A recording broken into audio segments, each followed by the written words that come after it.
You are now tuned into Then Radio.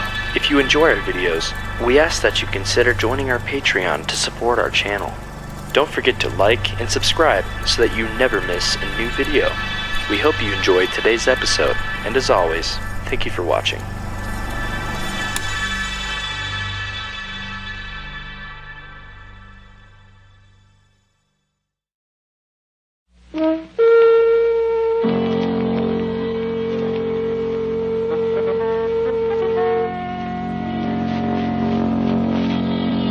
The Adventures of Sherlock Holmes, starring Basil Rathbone and Nigel Bruce.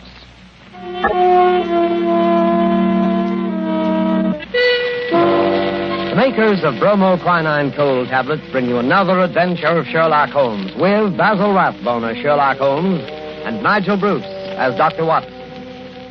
Watch out for colds, ladies and gentlemen. They're very prevalent now, and a little cold may be the start of a serious illness. What you want to do at the first sign of a cold is take famous bromoquinine tablets. Bromoquinine tablets are made for one purpose and one purpose only, and that is the relief of colds. They act fast, give you speedy results, and that's what you want when you have a cold. Bromoquinine tablets are known the world over for their efficacy. Trust your reputation when buying a medicine. Do this when you feel a cold coming on, and you'll ask for bromoquinine cold tablets. And now, as we make our way through the night to Dr. Watson's hospitable door, we notice a feeling of spring in the air. The buds are swollen on the trees, still black and dripping from the rain. There's the smell of warm, damp earth. Delicious. Hey, Mr. Manning? Well, hello, Dr. Watson. I didn't see you in the darkness. Yes, I've been out checking up to see if my magnolias survived the winter. Any casualties? No, they all seem to be fairly bursting with buds. There's nothing as delicious as that first faint whiff of spring. All is treacherous. Come along to the house before we both catch our death of cold. After you, sir. Not at all, my boy. None of that age before beauty nonsense. I'm not as decrepit as all that. Oh, what's this? The front hall littered with trunks and suitcases? Oh, yes. I'm afraid my annual wanderlust has broken out rather early this spring. I'm off on a little jaunt first thing tomorrow morning, but come along into the study. Does that mean that this is the last of our storytelling evening? For this winter, yes, I'm afraid it does. Well, I trust I'm not too forward if I hope to be invited back again in the fall. Oh, of course not. You know we'll be waiting for your return. Oh, thanks very much. It's very, very decent of you to put up with the meanderings of an old fellow like myself. I appreciate it, you know. But sit down, Mr. Manning. Sit down there, over there, in the usual chair. Let's get on with our story before I get all glittery and sentimental.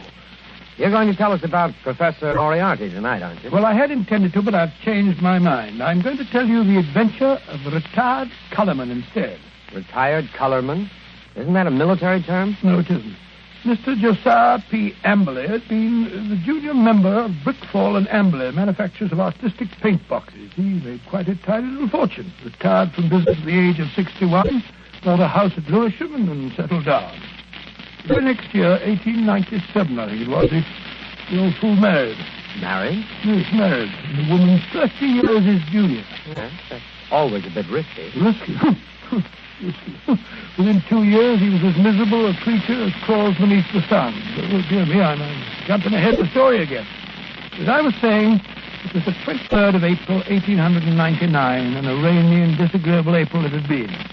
Holmes was in a melancholy and philosophic mood that morning as he stood by the window, watching the raindrops chasing one another down the pane. Rain had always depressed him when he was not working on a case. When he was working on a case, I don't believe he realized that there was such a thing as weather.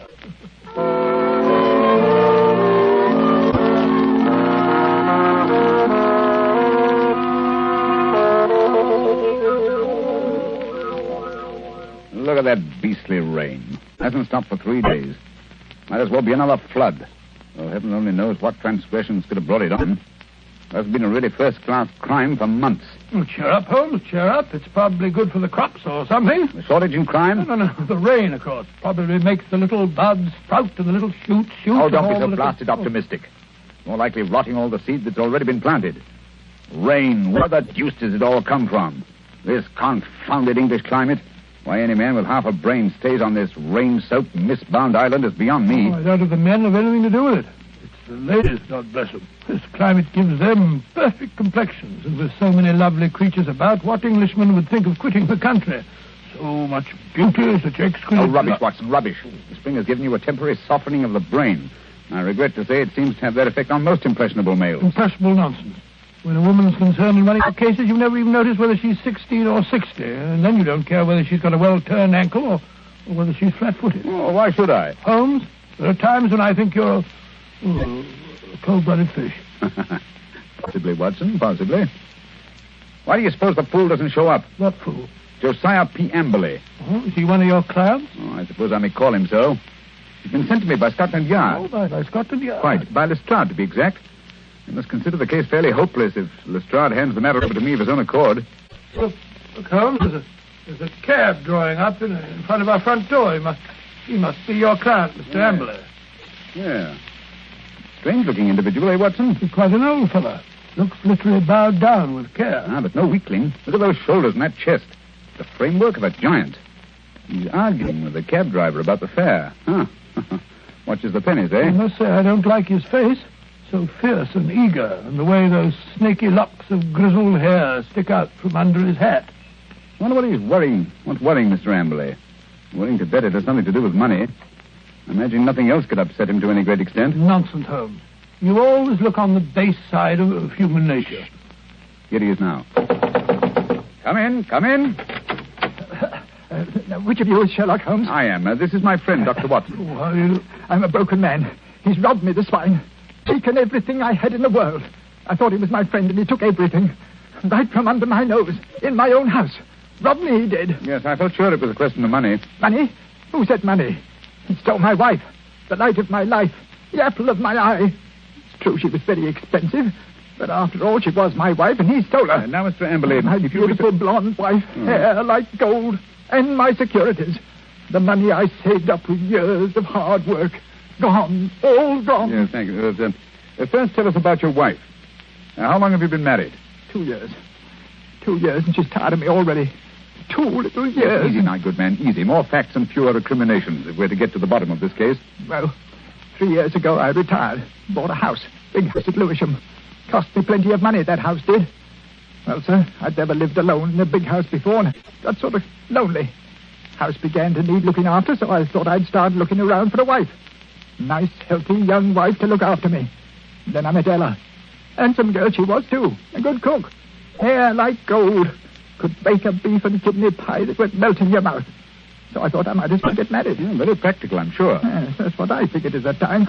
But, Lord, Mr. Holmes, the money a woman runs into. They made my heart bleed the way the money went. I should have thought you'd have been glad when the other fellow took it off your hands. But who was this... This wolf in sheep's clothing? Yes. His name was Dr. Ray Ernest, a young fellow. Used to come over nights and play chess with me. I see. He stole your wife. Yes, and my securities. Yes, but surely the securities are registered. You can hardly hope to convert them. Maybe not, but I must have them back. And you've got to find those securities for me, Mr. Holmes. You've got to find them. And your wife, of course? Well, of course, wherever she is, they are. Not quite. On the other hand, Mr. Amberley, I confess I don't see that I can be of much service. It's a routine matter, and I'm sure that Scotland Yard would be only too glad... They haven't found it. Not a single security. Very well. We'll do our best. Dr. Watson will take a run down to your house at Lewisham to look over the grounds. Oh, really? Yes. I hardly expected you to come yourself. After my heavy financial loss, nobody cares if an old man's heart is broken. Now, stop that blubbering. I'm not coming myself because I'm preoccupied with the case of the 2 Coptic patriarchs. This particular case doesn't seem to be very complicated. I'm sure, Mr. Amberley, that Dr. Watson can handle it as well as I could myself. Well, if that's the best that you can offer, I suppose I must be satisfied. Pampered, that's what she was. And that young man, that dirty pickpocket, I treated him like my own son. He had the run of the house. And now look how they've treated me. Me, who never harmed a soul. Quite. And now, good day, Mr. Amberley. Yes. Well, good day, Mr. Holmes. And I shall expect Dr. Watson this afternoon. You have my address, I believe. Oh, the ingratitude, the rank ingratitude of it all. I must say, Holmes, I like the way you've shoved all this off onto my shoulders. Coptic patriarchs, indeed. You just don't want to go. Right, Watson, right, the very first time. You've been begging for a case all to yourself for months. Well, here it is. Yes, and a nice case you've given me, I must say. That old kinsman. Oh, my daughter, oh, my ducats, eh? The emphasis on the ducats, if I'm not mistaken.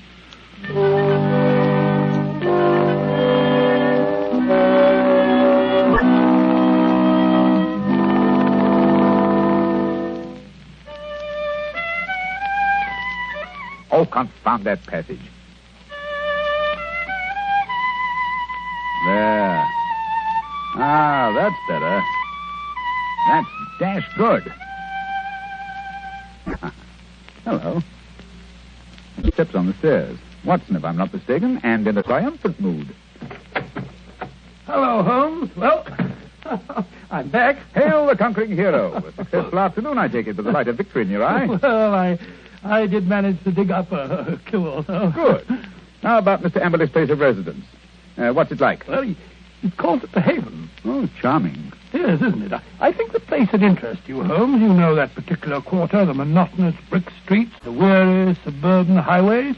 Well, right in the middle of them lies this beautiful old home, surrounded by a high sun-baked wall, mottled with lichens and topped with moss, the sort of wall... You may omit the Percy, Watson. I note that it was a high brick wall. What? I should have guessed it was the Haven, even if I hadn't asked the lounger who was smoking outside in the street. A lounger? Yes, a tall, dark, heavily moustached man with a curious look in his eye. With great tinted glasses and a Masonic type-in? Good heavens. How'd you know? Oh, a fool. A child of 10 could have seen through that. Oh, Mr. Holmes, I don't see. Never mind. Continue with your story, Watson. Well, I'd hardly entered the gateway before I saw Mr. Amberley coming down the drive to meet me.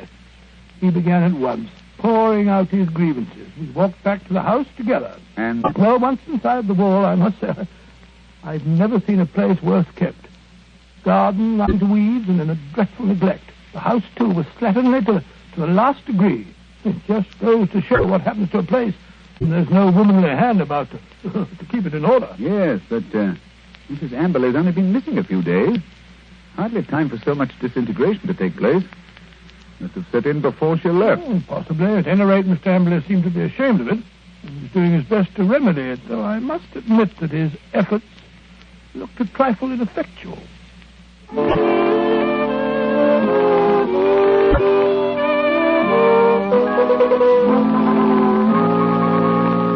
What's to become of me? What's to become of me? My wife gone, most of my fortune stolen. Oh, come in, Dr. Watson, come in. Here you see what remains of what used to be called my home. An Englishman's home is his castle, so they say. But home is where the heart is. And my heart... Look out, Dr. Watson, look out. That woodwork's just been... Oh, look at that. My best pair of trousers. Too bad. Careful. You almost get that pot of paint. Oh, dash it all, Am. This is absolutely the limit. Sorry, I shouldn't have left that pot of paint in the middle of the passage, I suppose. But when one's alone in the house, one forgets. Well, alone? So you've been doing this painting yourself? It must strike you as strange occupation under the circumstances. One must do something to ease an aching heart. And step in here, Dr. Watson. This is my study, my sanctum sanctorum. Oh, sanctum sanctorum. I see you've just finished painting woodwork in this room, too. What a smell of paint. Yes, it's not dry yet. That's why I have a fire in here. Now, let me see. Where did you keep your securities? In the safe in that wall. This room is really a strong room, like a bank, with an iron shutter on the window and an iron door, burglar-proof. Ah, that's the irony of it. No thief from without could have taken my money, but my wife, my own wife. There's a picture, Dr. Watson, on the mantel, taken in a wedding dress. Nice looking girl, Emily. It doesn't look the sort that the viper, the ingrate. Oh, really? Why, that very night, I bought 2 upper circle seats at the Haymarket Theatre. Wanted to give her a treat, I did. Oh, didn't she go? No. Last moment she said she felt sick. That she had a headache, she did. I believed her, went alone. When I came back, she was gone. The safe was right... Just a minute. What night was that, Mr. Emily? Last Thursday. Oh, Thursday, was it? Yes, an unused ticket. Money wasted. She was always wasting money. May I have that ticket, Mr. Emily? Hold on. You've thrown it in the fire. Oh, why? I want to get rid of it. I want to get rid of everything that reminds me of her. Here, give me that picture. Well, I see. There, into the fire she goes, closer. May her soul burn in torment. Her picture's burning now.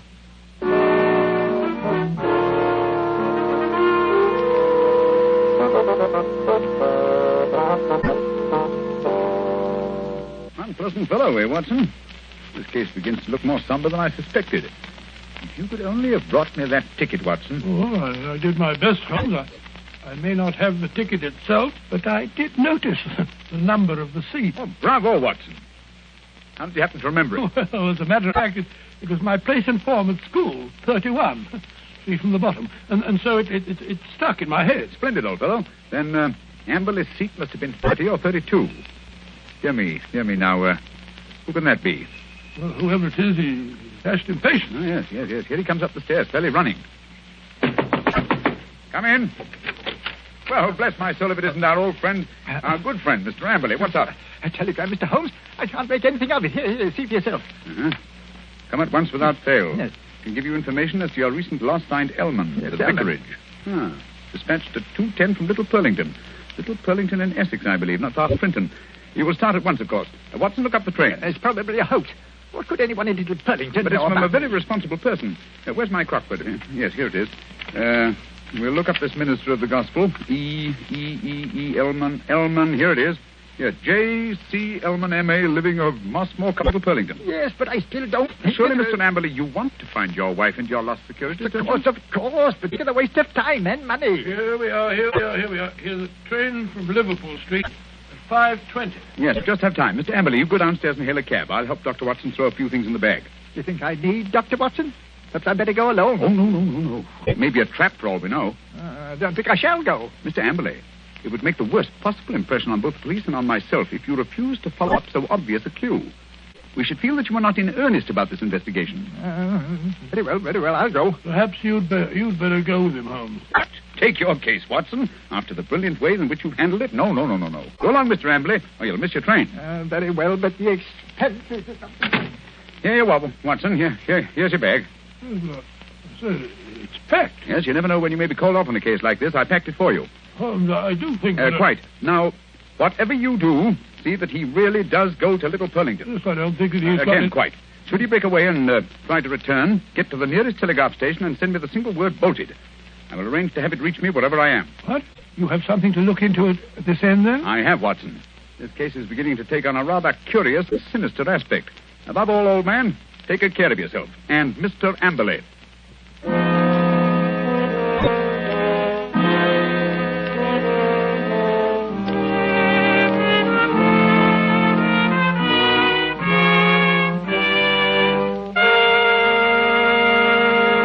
Before we find the outcome of Watson's curious mission, ladies and gentlemen, I have a few words to say. Here's what you want to do when you feel a cold coming on. Here's what you want to do at the very first sign of a cold. Take famous bromoquinine cold tablets. Bromoquinine tablets don't fool. No, sir, they get right after a cold symptom. They get right after a cold's misery. They relieve the headache and other pains that go with a cold. They relieve that stuffiness and feeling of depression that accompanies a cold. They help reduce the fever that goes with a cold. Bromoquinine tablets are fast and decisive in their action. First, because they're made especially for the relief of the common cold. And secondly, because they act internally. You can take lots of things for the relief of a cold, but nothing more reputable and reliable than famous bromoquinine tablets. Get them at any drugstore at the first symptom of a cold. Ask for bromo, B-R-O-M-O, quinine, Q-U-I-N-I-N-E, bromoquinine cold tablets.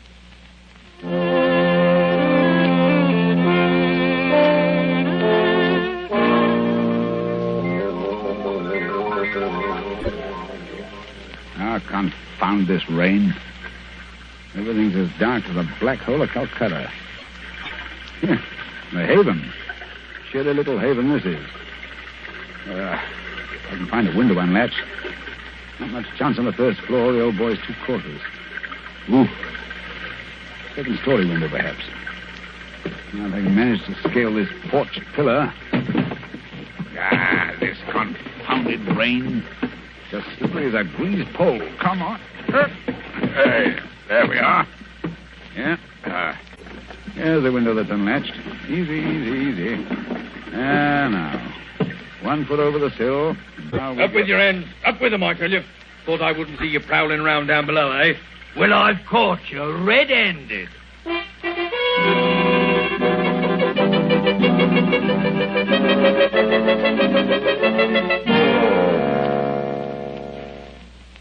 Nice wild goose chase that turned out to be. That friend of yours, Sherlock Holmes, is a fool. I'm sure, Mr. Ambley, if you'll call and see him, he can explain. Explain nothing. That vicar had never seen that telegram before. The way he treated us. You might have thought we were suspicious characters. Then missing the last train and having to sit up all night at a confounded station with the rain dripping through the roof. Well, we could have gone to an hotel. Gone to an hotel? That costs money. Gone to an hotel, indeed. Well, here's your house, Mr. Ambley. I think I'll go along home now and get some breakfast. You will not. I'm going to come into the house and see if everything's all... I look up there. The window over the porch. It's open. Perhaps you left it like that yourself. Rubbish. I tell you, I don't like the looks of this. Where's my key? Where's my key? Here it is. We'll soon find out. I say, it's gloomy, isn't it? Look. Someone's been here right enough. Footprints on the fresh paint. I'll find them if I have to tear the place apart. No need for that, Mr. Ambley. We're here waiting for you in the study. Holmes! Good heavens, what a start you gave. How did you get in here? I climbed in through an upstairs window. That's burglary, young man. Yes. Burglary has always been an alternative profession, and I cared to adopt it. I'll admit I was glad I hadn't when I walked into Inspector Lestrade's gun last night. He thought I was a burglar, too. But come, we're keeping him waiting. He's in the library. Here they are, Lestrade. I told you we could expect them back before 10. No, but look here, that's not Lestrade. That's the man I saw loitering in front of the gate yesterday afternoon. The fellow with the black moustache and the glasses. Yes, that's right, Dr. Watson. Yes. Lestrade fondly imagines that's a disguise. Oh, now look here, no. It's as obvious to anyone who takes the trouble. Look here, I've had enough of this. I won't have two busybodies prowling around my house in the middle of the night. And what's more, Mr. Sherlock Holmes, I suspect you sent that telegram yourself. Very clever of you, Mr. Amberley, very clever. You look a trifle pale. I thought a night in the country might do you good. Enough of that. What kind of a fool do you take me for? I have you put behind the bars, all of you. Oh, surely not Inspector Lestrade. Why, he's from Scotland Yard. I don't care if it's from the House of Lords. Yeah, none of that. You're all disgraced, publicly disgraced. Breaking into my house in the middle of the night. Oh, I'll get you for that. What were you doing in here last night? Answer me that. Looking for the bodies. What? Looking for the bodies of your wife and Dr. Ernest. What have you done with them? How dare you? You murdered them in this room. We have ample proof. Why, you... Stop him, Watson. Stop him. He's got a capsule in his hand. It's poison. He's going to swallow it. No. Come on, get that out. Spit it out. Spit it out. Spit it out, or I'll choke No you. shortcut, Mr. Ambley, if you please. Everything decently and in its proper place. Take him away, Lestrade. Right, come along now. No more monkey business. I won't put up with that. All right, come. Phew, what a scene. So that old brute Amble is a murderer, eh? How did you find it out? Well, the first clue was the theater ticket, which you didn't use. We found that out. Oh, that destroyed his alibi. Yes, the theater people assured us that there had been 2 empty seats, not just one. The second clue was the smell of fresh paint. What was he trying to hide by that? Yes, what? Gas. He asphyxiated his wife and Dr. Ernst in this room. Good heavens. His strong room, which was as near airtight as anything could humanly possibly Yes, be. but how? Well, that's what I wanted to find out. That's what I was looking for when I broke into the house last night. And what did you find? Look here. Notice the gas pipe along the skirting here? It rises in the wall, in the angle there, and ends in that plaster rose in the center of the ceiling where it's concealed by that ornamentation. The end's wide open. How horrible. Yes, then look here. Look, near the floor. What do you make out? 2 words written on the wall. Then a scroll. We were. What does that mean? The poor devil was trying to write, "We were murdered." I can see the whole ghastly scene. It was last Thursday night. Amberley had lured his wife and Dr. Ernest into this room.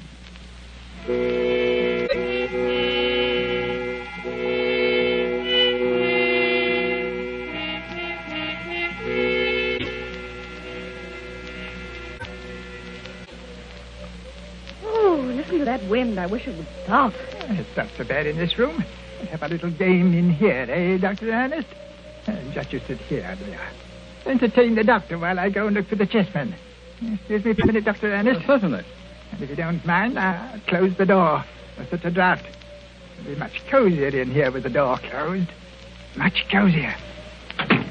If that wind only wouldn't howl. I feel so depressed. Is there something terrible we're going to happen? Oh, nonsense, my dear Mrs. Amberley. This house is getting on your nerves. Is it any wonder? He gets worse and worse. Oh, Dr. Ernest, I'm so frightened. You must go away. What? Now, don't be alarmed, Mrs. Amberley. I've had your husband under observation for some time. I'm afraid he isn't quite normal. It isn't safe for you to stay here any longer. But, Dr. Ernest, don't you understand? I can't leave my husband. Heaven knows what would happen if I left him alone. We could get a nurse to take care of him. You can't stay here with him. What was that? Josiah, he heard us. He was outside the door listening. Oh, Dr. Ernest, this is terrible. What can we do? Listen. You hear that? It's the gas. Someone's turned on the gas. I can smell it. Hurry, hurry, we've got to get out of here. What? Oh, the door's locked. He's locked the door. Emily! I say, Emily, open the door. Quick, the window. No, that's locked, too. The iron shutters. Emily! Emily, let us out! You realize what this means? He's going to kill us. He must have gone mad, I'm afraid. Yes, it's what I was afraid of. He's a maniac. A homicidal maniac. Oh, this is horrible. We're trapped. What a fool I was. What can we do? I feel so faint. I can hardly breathe. Here. Lie down on the floor. The air's better down here. It's no use. I can't stay awake. I don't mind anymore. I'm quite all right. Really. Mrs. Amberley. Mrs. Amberley. Don't give up. I feel faint, too. I must warn people. It's dangerous. I can't think. God, I can't breathe. I can't think.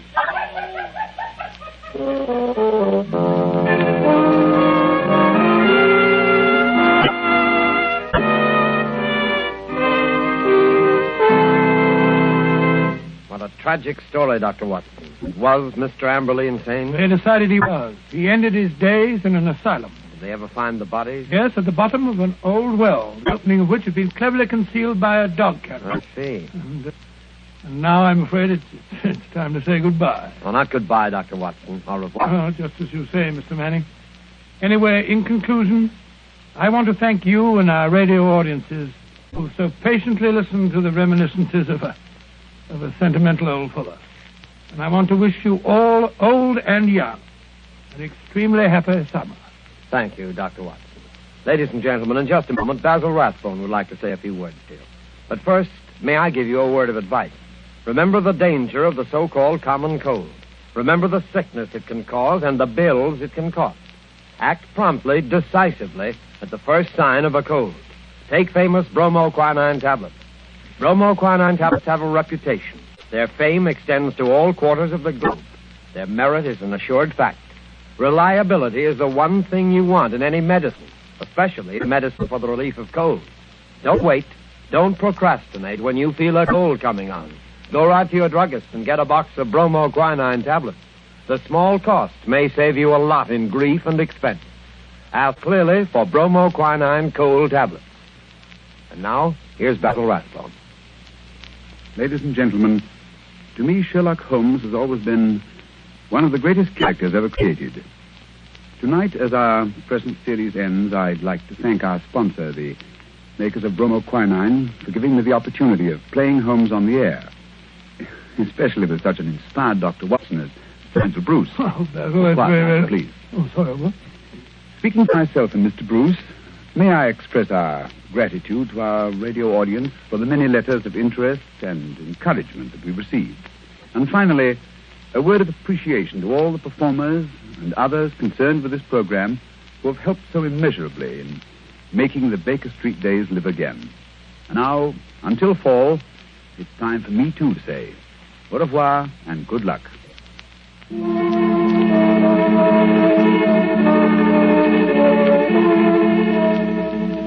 You have been listening to a Sherlock Holmes adventure adapted by Miser from Sir Arthur Conan Doyle's story, The Retired Colourman, with Basil Rathbone as Sherlock Holmes and Nigel Bruce and Dr. Watson. The Sherlock Holmes series was produced by Tom McKnight.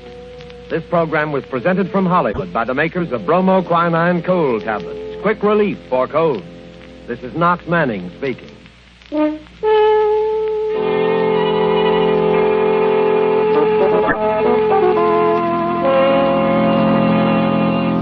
This is the National Broadcasting Company.